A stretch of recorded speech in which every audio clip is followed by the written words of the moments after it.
There comes a time in every person's life when the storms will rise, the winds will howl, and the world will test the depth of their resolve. In those moments, the ordinary crumble, but the extraordinary emotions are among the most powerful forces a person will ever encounter. They surge within us like tides, pulling us toward decisions, reactions, and actions we may later regret or never fully understand. Yet, despite their intensity, emotions are not meant to rule us.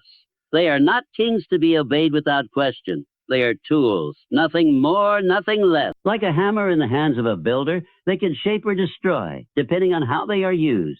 Most people drift through life as slaves to their emotions.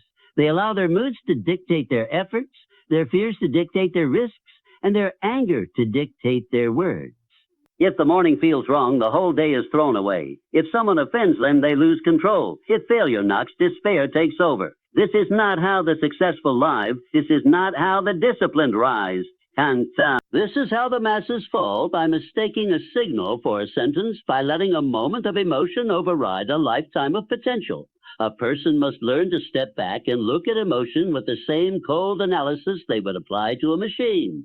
Does it serve the goal? Does it increase performance? Does it sharpen focus? It must be set aside, redirected, or transformed. Emotions must be processed and not obeyed. Not obeyed. One who can feel rage and still speak calmly, feel fear and still move forward, feel sadness and still act with clarity. Such a person is already far ahead of those who wait to feel right before doing right. The truth is, most great feats were accomplished not because the person felt confident, but because they acted in spite of insecurity. They didn't wait for the absence of fear.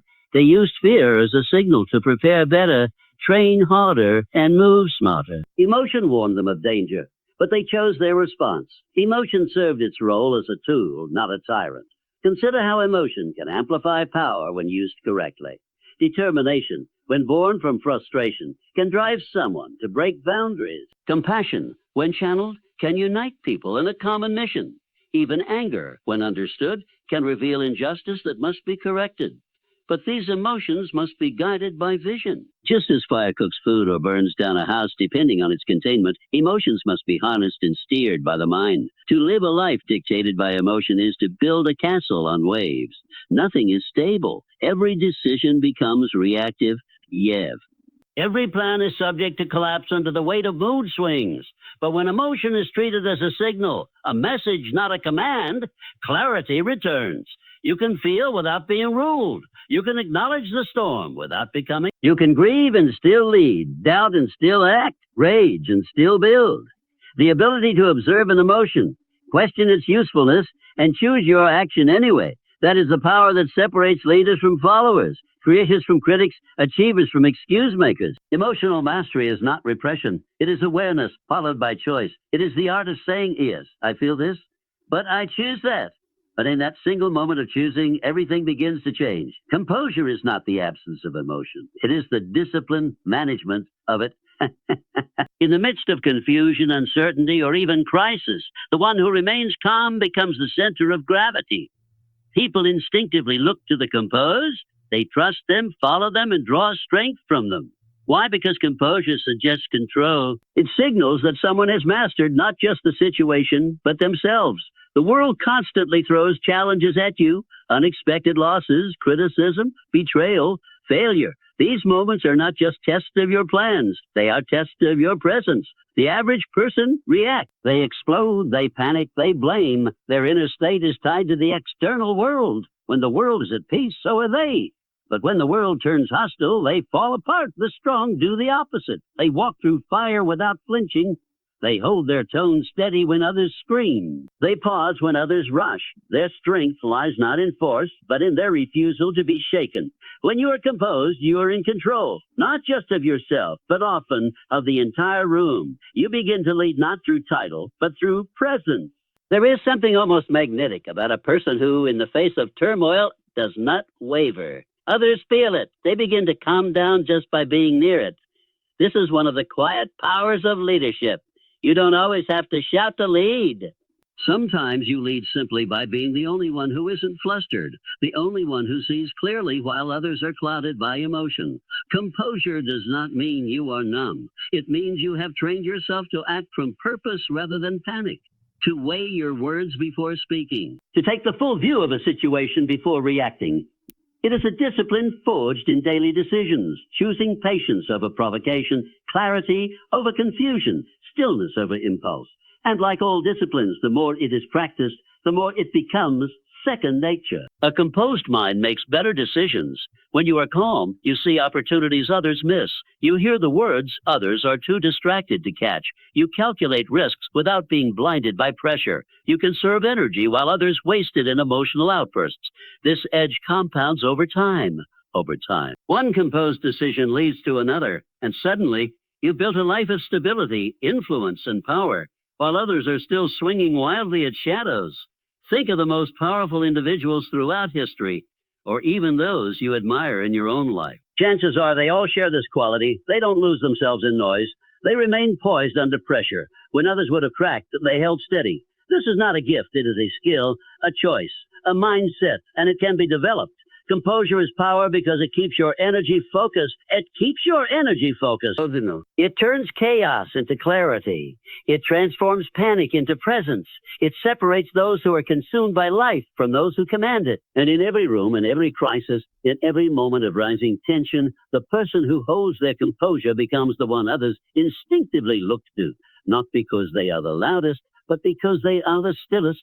Life will never run out of reasons to test you. You will face betrayal, disappointment, rejection, delays, and defeat. These moments are not optional. They are inevitable. But within every test is a silent question being asked of you. What will you do now? And how you answer that question determines not just the outcome of the moment, it defines the trajectory of your life. You cannot control the weather, the economy, or the actions of other people, but you can always control your reaction. That is where your true power lies. Two people can face the same crisis. One crumbles, the other grows stronger. Two people can receive the same criticism. One becomes bitter, the other becomes better. What made the difference? Not the event, but the reaction. Your reaction is a declaration of who you are. It announces your mindset, your maturity, your level of self-mastery. A calm response in chaos declares that you are not a slave to circumstance. A focused response in the face of distraction reveals that your vision cannot be shaken. Each time you choose to respond with intention, you rewrite the narrative of your life. You stop being the victim of what happened and become the author of what happens next. People often overestimate what they can control in the world and underestimate what they can control within themselves. You may not stop the storm from coming, but you can decide how you will walk through it. You can decide whether the storm breaks you or sharpens you. You can decide whether to curse the winds or adjust your sails. That choice, your reaction, is where your power begins. Many people live in a constant state of emotional reactivity. Something goes wrong and they lash out. Someone offends them and they retaliate. Life doesn't go as planned and they abandon the plan altogether. These people aren't living. They're being lived by everything around them. They are puppets of circumstance pulled by invisible strings. But those who rise, those who build, lead, and transform are not moved by every wave. They've learned to pause, to breathe, to think, and then respond. Reaction becomes habit, and habit becomes identity. If your reaction to stress is anger, you begin to see yourself as an angry person. If your reaction to failure is quitting, you begin to accept failure as your limit. But if your reaction to adversity is determination, you become unstoppable. Your reaction to insult is indifference. You become unshakable. You are always in the process of becoming what you consistently react like. To master your reaction is to take control of your inner world. And once you have control of the inner world, the outer world begins to obey. You no longer fear uncertainty because you trust yourself to respond with wisdom. You no longer feel the need to control others because you've mastered the one person who matters. You begin to shape your life not by what happens to you, but by what you do with it. There is a simple truth that governs high achievement. Circumstances are never perfect. Setbacks are always lurking. But for those who understand that reaction is more powerful than circumstance, every setback becomes fuel, every insult becomes silence, and every challenge becomes a stepping stone. Not because of luck, but because they wrote a stronger reality with the pen of discipline. The mind must lead the mood, or the mood will master the mind. This is a truth too many discover only after they've allowed feelings to sabotage their future. When you allow emotion to dictate your action, you become erratic, inconsistent, and unreliable, not only to others, but to yourself. Your potential begins to rot beneath the weight of impulses that were never meant to lead. A strong life must be built on thought, not just feeling. Reason must steer the wheel, not emotion. Your mood is like the weather. It shifts, changes, and often arrives without warning. Some mornings you wake with fire in your chest, ready to conquer. Others you feel dull, clouded, unwilling to move. But if your progress depends on your emotional weather, your success will be seasonal at best and non-existent at worst. The achiever learns early that the mind, trained, focused, and disciplined, must always take the lead. Mood can follow or not, but action cannot wait for emotional permission. Clarity comes from thinking beyond the moment. It comes from stepping outside of the emotional fog and asking, what is true? What matters now? What decision serves the mission? When the mind is quiet and sharp, it cuts through noise. It sees through the temptation to quit. It resists the urge to lash out. It pushes past fatigue. The mind must remind the rest of you why you started, what's at stake, and who you said you'd become. This kind of mental leadership is not born, it's built. It's trained daily in the little moments. When you get up and go to work, even when you feel tired. When you choose to remain focused, even though you're distracted. When you stay calm, even as frustration rises. These choices stack. They become mental muscle. And eventually your mind becomes stronger than your mood. You think before you react. You pause before you speak. You act with intent, not emotion. There is no greatness without inner discipline. The performer, the athlete, the leader, the creator, none of them produce consistently by doing what they feel like. They produce by doing what they decided to do, regardless of how they feel. They let their mind command their mood, and in doing so, they earn the results that others only dream of. Impulse is the enemy of growth. It ruins relationships, delays progress, and destroys discipline. It's the voice that says you don't need to do it today. It's the anger that lashes out before the truth is known. It's the anxiety that builds false scenarios in the mind and treats them like facts. But when your mind is strong, when it stands guard, you no longer surrender to the moment. You direct it. You shape it. You must decide again and again that how you feel will not control what you do. The mission must be stronger than the mood. Every time you act according to your principles instead of your emotions, you harden your resolve. You create a pattern of control. And control breeds power. The disciplined mind knows when to listen to emotion and when to ignore it. It treats feelings like visitors, acknowledged but not always obeyed.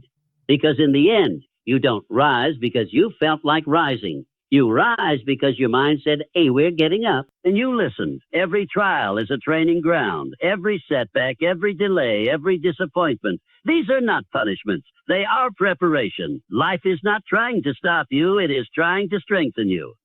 But only those with eyes to see beyond the pain can turn trials into transformation. You are not being broken. You are being built. In every challenge lies a question. Will you remain the same or will you rise? Most people look at hardship as an interruption, something to escape or avoid. But those who achieve greatness understand that every difficult moment is a test of readiness. The world will not hand over its rewards to the undisciplined. It will not surrender its treasures to the weak-willed. It will present trials as if to ask, have you earned it yet?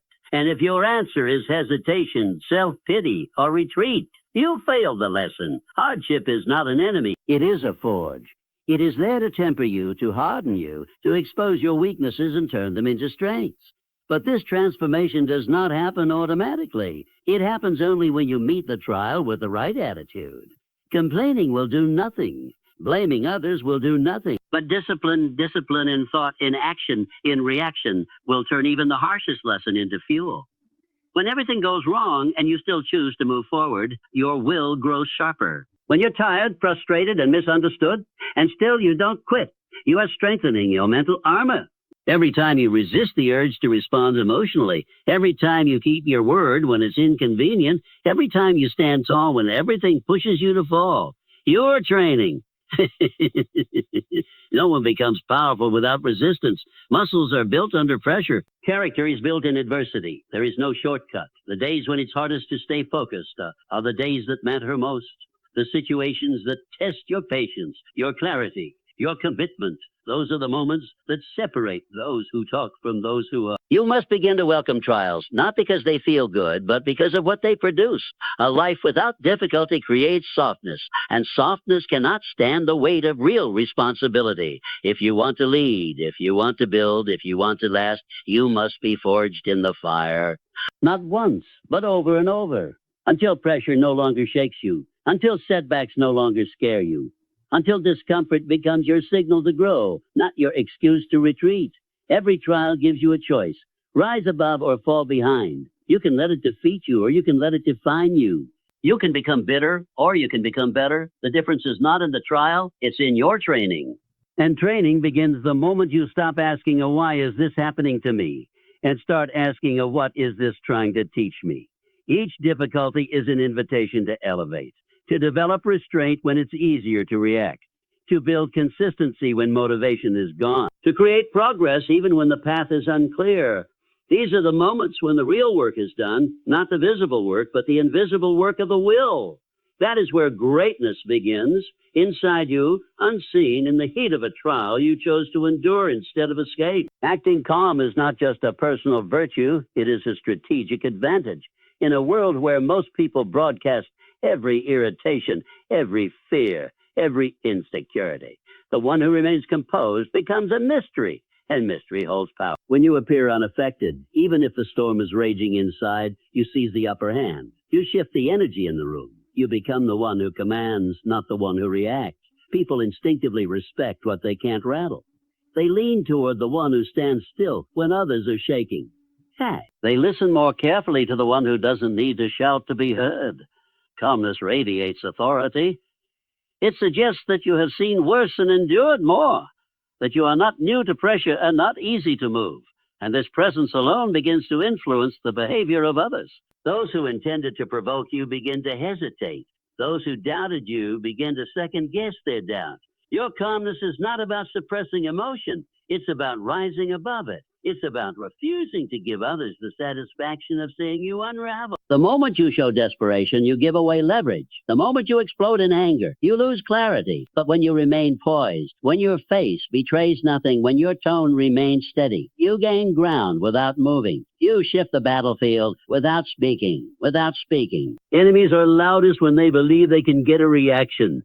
Critics throw stones hoping to see you flinch, but when you act calm, when you move with quiet confidence, you deny them their victory. You show them that their weapons don't land. You teach them that their energy is wasted. And soon many fall silent, not because you attacked them, but because you gave them nothing to feed on. Acting calm is also a gift to your own mind.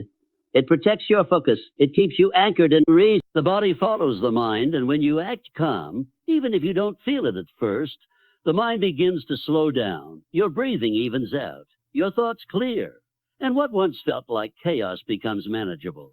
This is why the wisest among us practice stillness under pressure. Because calmness is not weakness. It is preparation for victory. In negotiation, calmness is strength. In leadership, it is influence. In conflict, it is dominance. When you walk into a room without rushing, when you speak with intention rather than urgency, when you listen more than you react, you shift the power dynamic. People begin to adapt to your energy instead of you adapting to theirs. The one who controls their presence controls the space. So let others panic. Let them post every thought, shout every feeling, rush every decision. Let them play the fool's game of emotional exposure. You stay quiet. You stay deliberate. You stay calm. And while they burn themselves out, you build. While they lose control, you gain it. Because acting calm, especially when others expect you to break, is a signal to the world. I am not moved by noise. I am guided by purpose. Il rise the double.